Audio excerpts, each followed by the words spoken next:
And this today as well, a bombshell rocking the Clinton campaign. Brand new details about foreign money flowing into the Clinton Foundation. Major news outlets, including Fox News, reviewing all of the facts that are being revealed in this upcoming book, Clinton Cash. Bret Baier has been digging even deeper into the details and all of the connections that are brought forward in these contentions. He will be anchoring a Fox News special on all of this tomorrow night, but he joins us back again here now. Busy morning across the board, Bret. Good to have you here. Thanks, Martha. Good morning again. Let's stipulate at the beginning that these stories don't fit on bumper stickers. They take some time to explain and unwind, but it does not make them any less explosive.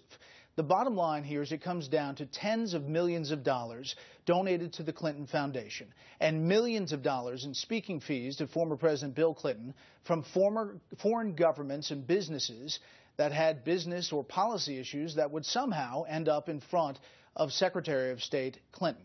This is based on the book Clinton Cash by author Peter Schweizer. We had an exclusive interview with him. There are many stories around the globe here. This first one deals with Kazakhstan, and it starts with a trip by President Clinton and one of his friends to Kazakhstan. It develops into a uranium deal that explodes, and then tens of millions of dollars to the Clinton Foundation from one company. Also, big speaking fees to former President Clinton from this. It all ends up with a Russia reset that perhaps is more than anyone bargained for.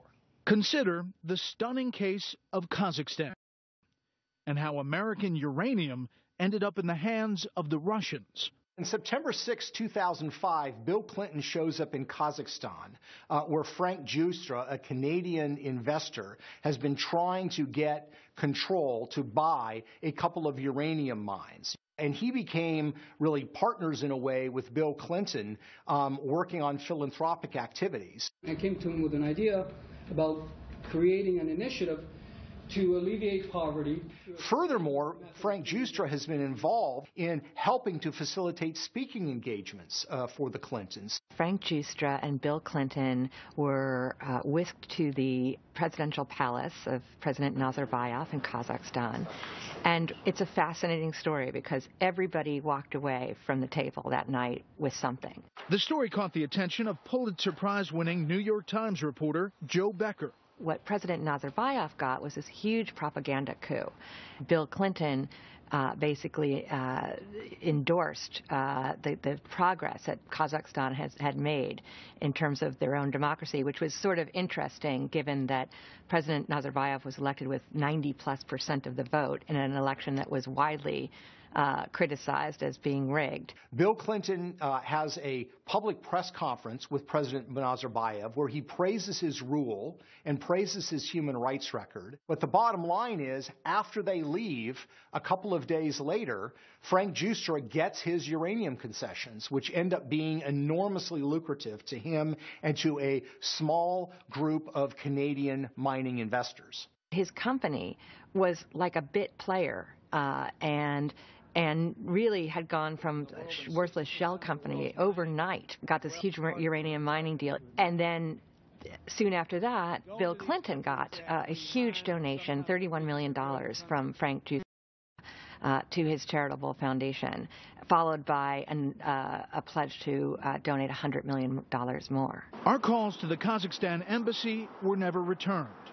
We talked to Frank Giustra, who told us he considers this an old story, and said that he's not interested in politics.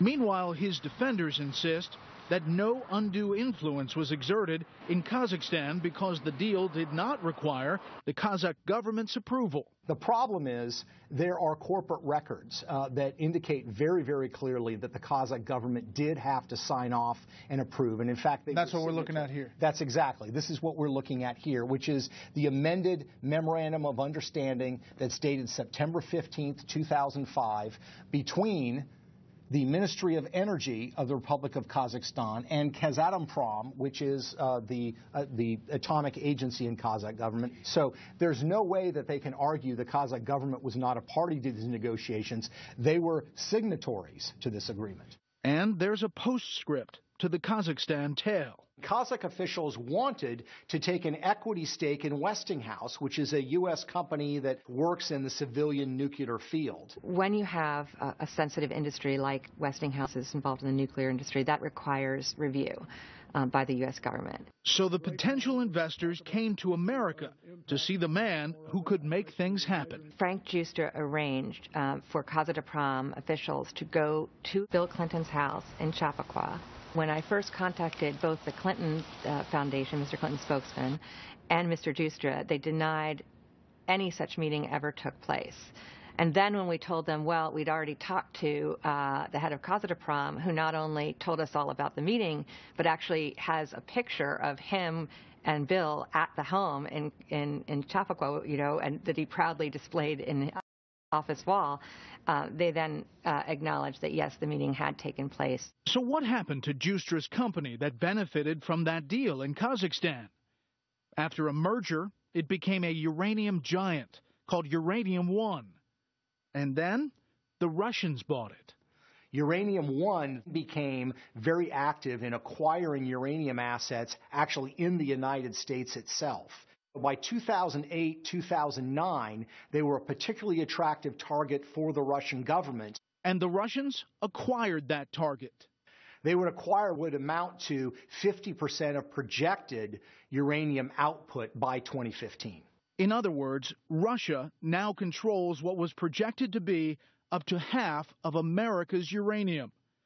Our calls to Uranium One were not returned.